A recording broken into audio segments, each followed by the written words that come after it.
This is Seeker, a LitRPG serial by Leland Artra, created by text-to-audio technology. Chapter 15, NPC Level 0. As Aiden uttered his acceptance, the words vanished, and the world with it. Aiden couldn't see anything. It was pitch black around him. Then he was standing in the chamber again. Except the walls all had strange symbols and shapes constantly moving. Aiden wasn't lying down. He was standing. He didn't remember getting up. He slowly turned, looking at the walls surrounding him.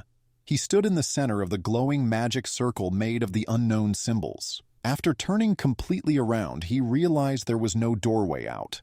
Then he realized Rhea was not there. He was completely alone. The same bell sounded again, and more writing appeared before him. The deep baritone voice returned, detailing the information with a formal, almost ceremonial tone. Bing. You've received the title of Initiate Seeker. Welcome, Seeker, to the Gemini 1999 system. System allocation complete. Beginning assessment. Character creation initiated. Scanning records completed. Loading default profile. Seeker Level 1. Template. Error Seeker Level 1 template unavailable. Template System Default Template Gemini 1999 Inhabitant. Available classes ? Error Starting classes unavailable. Class NPC. Level ? Error Null not a number. Default level set to 0. The voice stopped, and the page of words hung in the air, blocking his view of almost everything. No matter where he looked, the page remained exactly in the middle of his sight. Nothing else happened for so long. Aiden called out, "Hello? Rhea?" No one answered. After some more time passed, Aiden decided to move to the walls. He slowly walked around the chamber, looking sideways at the walls, trying to make sense of the odd symbols and words constantly flowing. Some of the symbols were magical signs, but in patterns he did not know. Other sections of the walls had moving writing that constantly moved up. He didn't recognize the language. At what he considered the southernmost point of the chamber, based on the strange symbols in the magic circle on the floor, he found a section where the words were not moving. The lines of words had stopped with a red blinking box. He studied words in the red box in his peripheral vision. Again, it was in a language he didn't understand. But the last line was familiar. It was in an alphabet that was almost the same as what he knew. But after a couple of minutes of puzzling it out, he was sure it said, Node 2827 System Uplink to Core 11586 ready. Initiate link? Yes? No. The yes and no words were in two equal-sized black boxes that blinked white and black instead of red like the rest of the descriptions. He thought about it. The initial message had said something about restoring the connection between realms.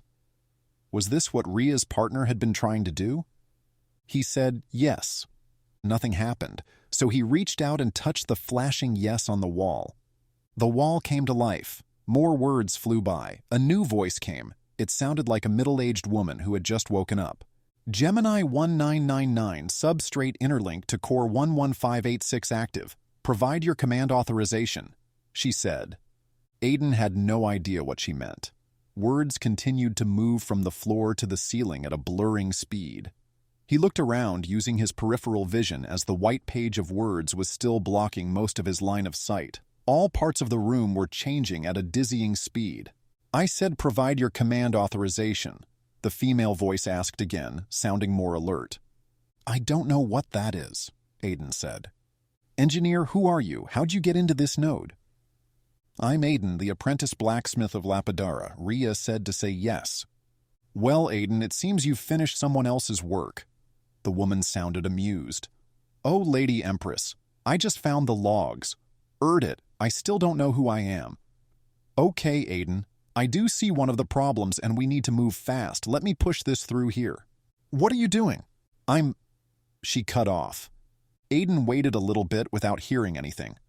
Hello, are you still there? Please help. Provide your command authorization. The voice came again. I don't know what that means. I told you that. Oh, Aiden, sorry, I'm blocked by something. I can't explain what is happening yet. Aiden, remember this. Your command authorization is Engineer 32767. Can you remember that? Yes. I need your help. I can't answer questions because of a system lock in node 2855. Get there and say the words Meo Imperio Claustrum Triginta Duo Milia Septingenti Sexaginta Septum Solve. When asked for your authorization, just say Engineer 32767. Can you do that? Yes, Aiden said and repeated the phrase. It sounded a lot like some of the magic spells. At least it used the same language which he knew the basics of. That is perfect, she said. I can push the seeker setup you were trying to do through. Although some of the data is missing. You won't get the starter template. Nothing I can do about that. I was able to add 2 extra abilities to help. The white square in Aiden's eyes vanished. Then more words appeared in his vision. Except these didn't block his vision, but floated in front of him. If he looked past them, they faded out to almost invisible, but when he looked at them, they shifted to being solid, but he could still see things beyond them. Status, name, Aiden. Species, human, class, NPC, level 0. Titles, none, ranks, unranked. Characteristics, strength 9, agility 7. Fortitude 6, intellect 5, resolve 5. Aura 3, charisma 6, perception 8, recovery 5, regeneration 1. Material defense 0. Energy defense 0, magic defense 0, psychic defense 0. Endurance 10, health 10, resilience 10, energy 10. Abilities, forest kinship, rare. Inventory, rare. Nature's language, legendary. Spatial awareness, epic. Universal voice, rare. Records, blacksmith, skilled. Trapper, basic. Wizard, basic. Animal steward, basic. Skills, blacksmithing, basic. Metalworking, basic. Leatherworking, basic. Weapon maintenance, basic. Tool crafting, basic. The listed skills went on and on. It seemed the skills list included hundreds, maybe thousands of skills. Watching them flow by, he realized they were all things he could do. The skills included things like woodland skills and other skills that seemed beyond ridiculous, like pigeon shoeing, expert, and even toothpicking, skilled. He even had a skill called socks alignment, familiar, which was a bit odd because he was sure his socks were organized neatly enough. Once the skills stopped moving, he heard the original deep voice as new words replaced the skills he could see. As a level 0 human NPC with no rank or title, you begin with basic capabilities, adequate for learning and growth, but insufficient for greater challenges. Your journey through the Gemini 1999 systems will allow you to develop these attributes, acquire skills, and earn titles that reflect your growth and accomplishments. Seek out quests, engage with entities, and explore unknown territories to enhance your abilities. Every choice you make influences your path and the skills you may acquire. Your journey as a seeker will mold you. What you become is dependent on your actions, desires, and experiences. Will you become a traveling tinker or an infamous mercenary? Perhaps you'll be a force capable of restoring the broken links of this world, or someone who observes the world without changing it. Regardless of your choices, you will discover a destiny of your own making. Aiden read each word, a mix of excitement and apprehension brewing within him. The woman's voice came again. Time to return to your world, Aiden. I'll try and help when I can. But right now, it is up to you. Before he could say anything, his world flipped, and he was lying on the ground. All the pain was gone. He took a deep breath, feeling the air move into and out of his lungs without any pain or fluids. His chest still felt like something was pressing down on it, but it wasn't too heavy. He could see, and glancing to the side, he saw that the magic circle that had been completely unresponsive the entire week he and Bram had tried to unlock its purpose, was glowing with enough white light to illuminate the entire chamber. Looking down, he saw the weight on his chest. It was a bright red and green bird, Rhea, who stared intently at him. When he looked at her, he felt a strange sensation like his eyes were drawn to her. Then, the feeling vanished in an instant as words appeared above the bird. Redfire Fisher Guardian, Greater Creature. An unusual magical breed of bird. Highly intelligent, with compact and agile body, built for swift flight and intricate maneuvers. Adults may have innate magic abilities. All of them are snippy and generally plotting some scheme, you've been warned. You have 2 of 2 guardian slots available. Would you like to attempt to bond with Redfire Fisher Guardian, yes or no? Aiden read the description and laughed at the rather accurate description. Rhea stood up and looked into Aiden's eyes. He lay there looking back. In for a copper, she chirped. Go ahead and say yes. What is going on? What does this mean? Aiden said instead. Why? She chirped louder. Not now, Aiden. Say yes to the Erding bonding question. Yes, he said. The yes brightened and then the words above Rhea changed. Rhea has accepted your bonding attempt. You are now bonded to Lady Larzaria Luminous Lightbeak, the matron of Majestic Meadows, Redfire Fisher Guardian Bestial Wizard level 33. Nickname Rhea. You have 1 of 2 guardian slots available. More words appeared. Update error. Seekers cannot bond with familiars greater than 5 levels above their seeker. Bonding, error, null is invalid value. And with that, the letters over Rhea's head changed to Rhea, Redfire Fisher Guardian Bestial Wizard level 5. Rhea let out a trilling screech that started with a lot of cursing and ended with, You stupid Erding system! She glared at Aiden. Why are you level 0?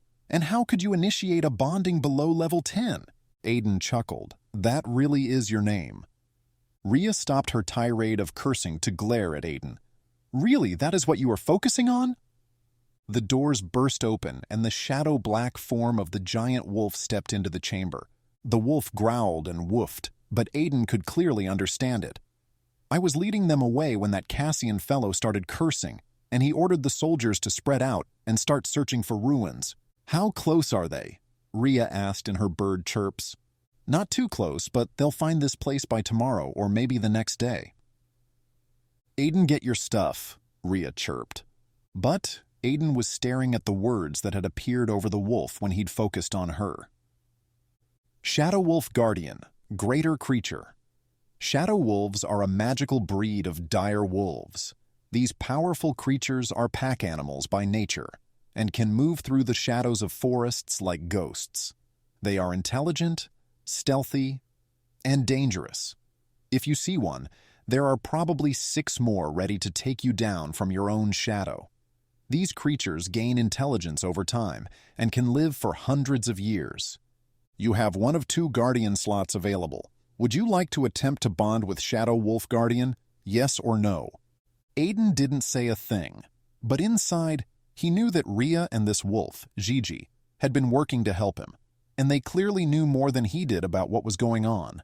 He didn't mean to say yes, but he wanted to say yes, and apparently that was enough. As the thought passed, the yes box brightened. Gigi's head turned to look at Aiden with a toothy grin as she rumbled in a half-chuckle. Yeah, sure. Rhea screeched louder than ever. No, don't accept it. Too late. The words above the wolf changed and new words appeared, replacing the question. Gigi has accepted your bonding attempt. You are now bonded to Shadow Wolf Guardian. You have 0 of 2 guardian slots available. Shadow Wolf Guardian Bestial Forester level 28. Then the same words as those over Rhea appeared. Update error. Seekers cannot bond with familiars greater than 5 levels above their seeker. Bonding error, null is invalid value. And with that, the letters over Gigi's head changed to Gigi, Shadow Wolf Guardian Forester level 5. Gigi's mouth dropped open as she stared at Aiden. Then her eyes sharpened into a hard glare. Her mouth closed into a toothy snarl, showing a lot of large knife-like teeth. What the skeed, human? Why are you an unclassed level 0, she growled. Gigi started prowling towards Aiden, teeth bared, and a low growl that filled the chamber and caused every hair on Aiden's body to rise and sweat to begin beating all over. Aiden scrambled back in a crab walk away from the wolf, causing Rhea to flutter off of his bare chest. Rhea slumped. Not now, we have to run. I can get my levels back if he dies, Gigi growled, but she stopped approaching. Rhea got between Aiden and Gigi and flapped her wings in Gigi's face. Aiden marveled at the little bird, who was smaller than Gigi's mouth, smacking the wolf in the face so hard Gigi's head snapped back. From near the ceiling, Gigi glared down at Aiden and then glanced at the still screaming Rhea. She blew hot breath from her nose in a loud snuffle that sprayed Rhea and Aiden in moist hot air. How can we get away from Cassian if we are level 5? Gigi finally barked. Aiden looked at the two figures. He still didn't know what had happened, but his instincts told him to trust them. Rhea squawked, "We'll figure it out." Gigi shook her head. "But if we kill him before the bonding sets, we'll get our levels back. And we'll have to wait a whole day for him to return, and don't forget what that will do to his abilities permanently." Gigi seemed to deflate and she sat on her haunches. It ain't like he has much to lose yet, but yeah, we can't wait for the return. She glared at Aiden. "You better level up fast, pup." He rose to his feet, his body feeling completely healed, but his mind was stuck in a swamp of thoughts and feelings. The sword wound was gone, but his pants were still wet from the river and blood-stained. "Level up?" "Later," Rhea chirped. "We need to get out of here." "Did you get Tilda?" Aiden asked Gigi, his voice a little firmer now. "No," Gigi said huffily. "You dragged her into the western fields. Pretty sure the soldiers haven't even thought to look there." Rhea chirped. "How did you—" "I was there," Rhea chirped testily. "Oh right, we need to get her and help anyone still alive in town," Aiden said. "Pup, almost 100 soldiers and another seeker are looking for you. And you want to go back to your village?" "We have to," Aiden said. "Rhea?" The big wolf growled in frustration. "We need to get somewhere safe, then we can talk through all this. Aiden, slip that alms purse around your neck where it belongs," Rhea ordered in her strange bird-like chirping. Aiden picked up the old leather alms purse. It felt warm. He glanced at Rhea and Gigi, who were both watching him. "What do you mean where it belongs?" he asked as he slipped the purse's band over his head. The moment it settled onto his chest, it melted into his chest with an odd tingling feeling. More words appeared in front of him. But this was not with a white background. Instead, it was more of the transparent yellow glass-like pane with words in an off-white that made them very visible while letting him look past them, not impairing his vision much.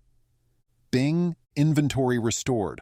"Huh?" he said, trying to touch the words. "Just close the window," Rhea chirped. Aiden tucked his head down to get a better look at his chest and where the leather alms purse had been. On his chest, a tattoo of the circle of unusual symbols as those embossed on the alms purse and the chamber floor. "What does that mean?" he asked. "See the X at the top right?" "Yes." "Think about accepting it or touching it. It only takes a slight bit of intention." Aiden did as Rhea instructed, and the words disappeared, restoring his full field of view. He thought about it and realized there had been a small X on all the pages of words he'd seen. There was an M in the top left. What did that do? He asked. Rhea jumped and flapped over to where his shoulder pouch and all its contents lay on the floor by the wall. "It means to minimize it, which moves it to the side and makes it small for you to look at later. If you get more notes, do that until we get somewhere safe. Now collect your stuff. We have to move." She chirped, sounding a little subdued. Gigi barked in agreement, still glaring at Aiden. Want more? Check out reamstories.com/seeker. Thank you for listening to our podcast. Your review would be greatly appreciated as it helps future listeners discover new episodes and supports the algorithms in recommending more content you'll love. Your feedback truly makes a difference. These audio readings are produced with text-to-audio technology to keep costs down. To support producing these with greater quality and frequency, leading to the ability to use voice actors, there are two options. Option 1, and my personal favorite, go to reamstories.com/seeker and follow or subscribe to get early access, participate in the amazing community of listeners and fans, and thus support the writing, editing, and audio production. Or, Option 2, go to patreon.com/LARTRA and become an audio production patron. Subscriptions sustain the serial writing projects and all their associated costs. Again, thank you for listening. I hope you've enjoyed this audio production.